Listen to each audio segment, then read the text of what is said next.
дар ноҳияи восе тантанаҳои ҷашнӣ бахшида ба 25 солгарди таъсисёбии қувваҳои мусаллаҳи ҷумҳурии тоҷикистон аз маросими гулчанбаргузорӣ назди нимпайкараи фарзанди шуҷои ватан генерал-майор Рустами Холалӣ шурӯъ гардид. тантанаҳои дигари ҷашнӣ дар қисми низомии 13483 вазорати мудофиаи ҷумҳурии тоҷикистон воқеъ дар ноҳияи восе идома ёфтанд.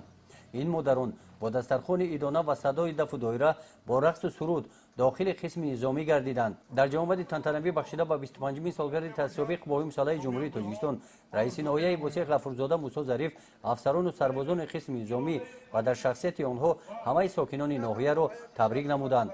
бахшида ба ин санаи фаромӯшнопазир аз номи мақомоти иҷроияи ҳокимияти давлатии ноҳияи восе афсарону сарбозон кормандони мақомоти ҳифзи ҳуқуқ бо сипосномаҳо қадр карда шуданд.